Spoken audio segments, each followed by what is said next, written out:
When a divorced dad was ordered to pay child support for a child who isn't his, he turned to our Target 8 investigators for help. We uncovered it's perfectly legal for the state to order him to pay support for another man's child and to deny biological fathers who want to pay from doing so. Target 8's Heather Walker exposes a law that's being called outrageous. What's going on, buddy? Joseph Shamilar is a divorced dad of 2. Not even 9 months after the split, Joe got some shocking news from his boys. And they got in the car and they were bouncing up and down, telling me that mom has a new baby. And I said, well, is she babysitting? Is she, is she looking after someone? So you didn't think it was real? No, I had no idea. His ex-wife had given birth. She had gotten pregnant during their separation by another man. Legally, she was still married to Joe.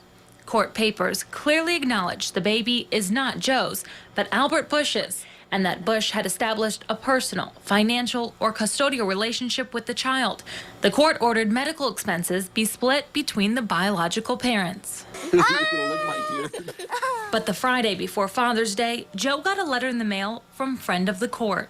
I thought, my God, this is hilarious. It's Father's Day weekend, and here's the biggest joke that I think I've ever had played on me transpiring right now. The letter said he owed $8,500 in back child support plus medical expenses for a baby his ex-wife had with another man. So the court was asking you to pay for a child that's not yours. Exactly.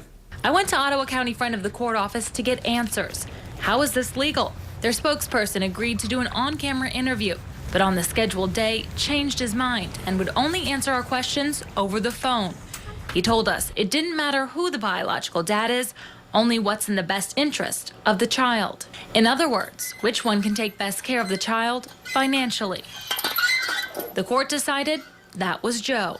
Do you think this law needs to be changed in any way? We went straight to the man who tried to fix the law, Senator Rick Jones.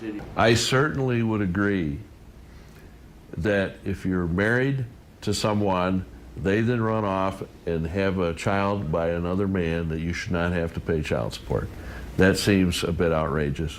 The original law was written back in 1956. It said if a child is born to a married woman, the biological dad has no legal rights. Last year, it was updated to allow husbands like Joe to fight financial responsibility. What's the biggest problem with the law and the language, would you say? It's not clearly drafted. Melissa Drake is Joe's attorney. She tells us the law isn't just failing him, it's not working for biological dads either. Rob Recknagel says he's had trouble eating and sleeping since his son was born. Every single day that goes by that I don't get to see him, it just gets tougher. I don't know what he looks like.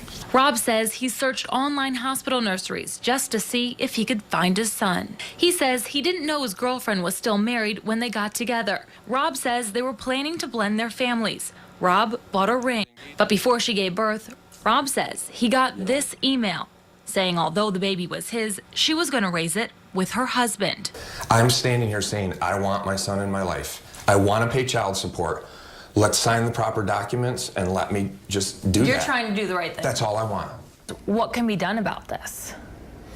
What can be done about this is people should be more responsible and shouldn't have sex outside of marriage, shouldn't father children outside of marriage, and should think before they act.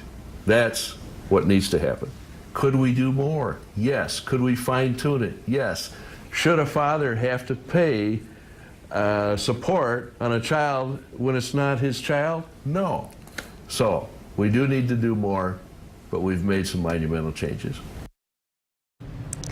Heather Walker reporting. Well, after we started questioning friend of the court, it dropped its request for Joe to pay child support. In fact, 10 days ago, an Ottawa County judge issued an order clearing Joe of all responsibility for that child. As for Rob, he was able to see his son, but only for an hour. He's still fighting in court to get legal rights for regular visits.